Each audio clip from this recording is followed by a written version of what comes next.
Hey everyone, today I'm doing a cooking video for vegan, low-fat, homemade, do-it-yourself mayo.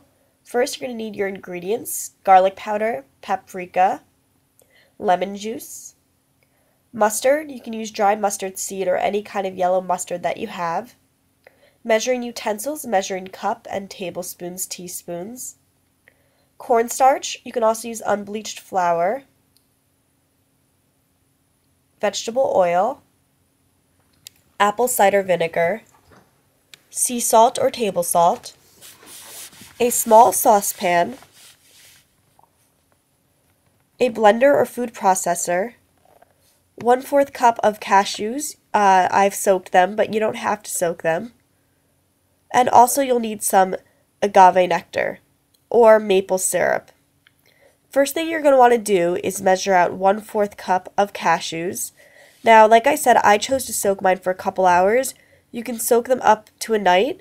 That just helps it blend really smoothly, and it just helps out have the mayo have a very smooth consistency. Again, you don't have to do that. Now I'm just going to pour those directly into my blender after I measure out 1/4 cup of the cashews. And next, I'm going to measure out a cup of water. Once I've done that, I'm going to pour that directly into the blender as well.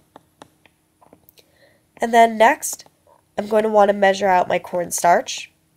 So I'm just going to do 2 tablespoons of this. Again, you can use unbleached flour, or if you're not vegan, you can just use regular white flour. However, I don't recommend using white whole wheat flour or whole wheat flour because it tends to be a grainier texture, and you want a smoother texture for your mayo. So I'm just taking that 1 tablespoon at a time, and I'm putting that right into the mixture into the blender. And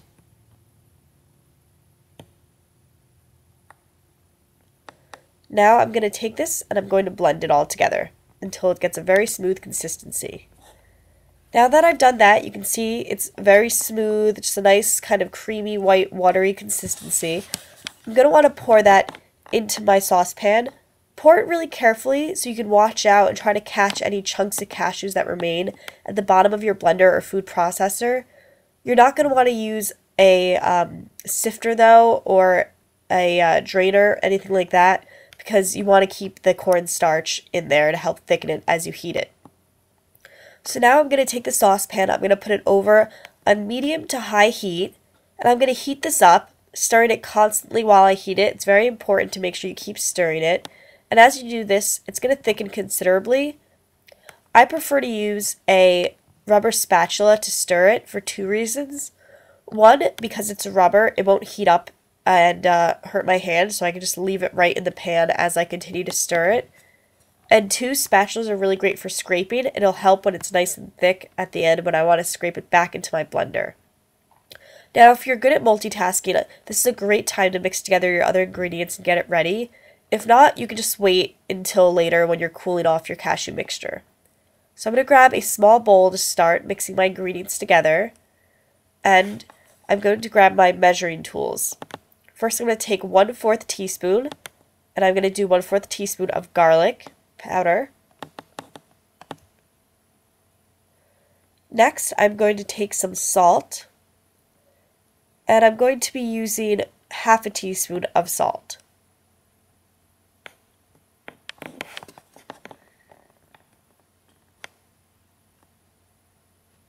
Alright, now that I've done that, I'm going to go back and I'm going to check.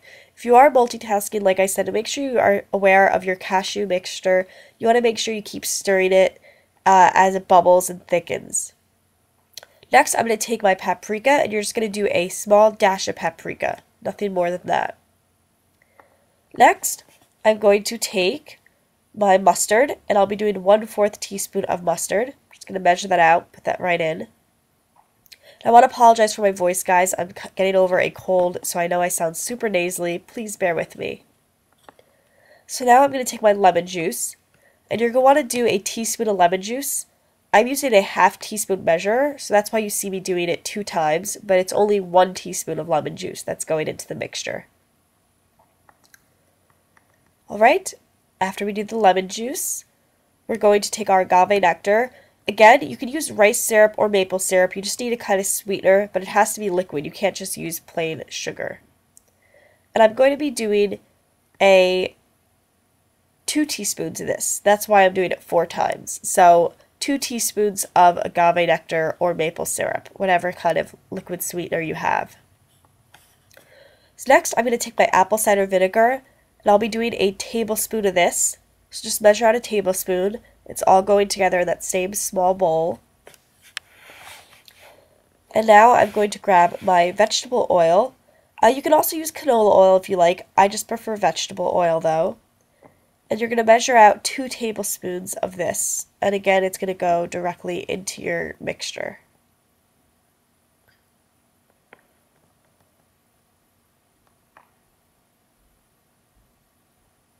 Alright, so now I'm going to take a whisk. You can use a fork, but I like using a whisk personally.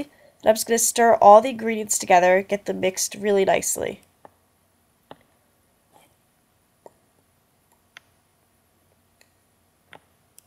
Alright, then I'm just going to set that aside.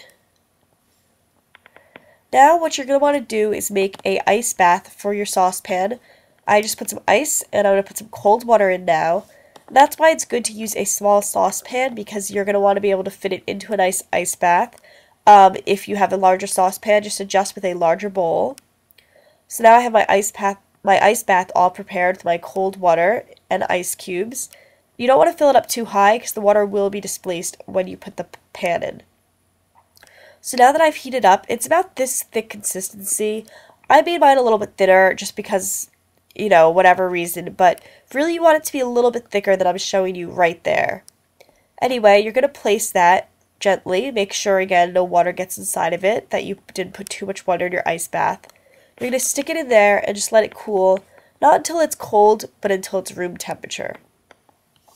Now that I've let it cool for about 5 to 10 minutes, and it's a nice room temperature kind of consistency, I'm going to take it. You can see the thickness of it. Again, it should be a little bit thicker than this. I made mine a little bit thinner, but just for the sake of the recipe, I'm just continuing on. And you're going to take that, and this is where the spatula comes in handy, because it will get thick, especially near the bottom of the pan. You're going to scrape all that cashew thick mixture back into your blender or your food processor. And make sure you rinse out your blender or food processor before you do this, because you want any excess cashews at the bottom to get out. Now I'm going to take my pre-mixed mixture we made before, and I'm going to pour that right into the blender. Then we're going to go right back to your blender, and you're just going to mix it all together, or your food processor if that's what you're using. Alright, so this is the final product. As you can see, it's a little bit waterier, a little more thin and watery than I would have liked, but this is about the consistency you want. And that's basically it. It's going to taste just like mayo, or just like Vegenaise if that's what you use. And if you can find cashews pretty inexpensively, this is a lot cheaper than buying Vegenaise. It's way healthier, lower in fat, without preservatives. Hope you guys enjoyed.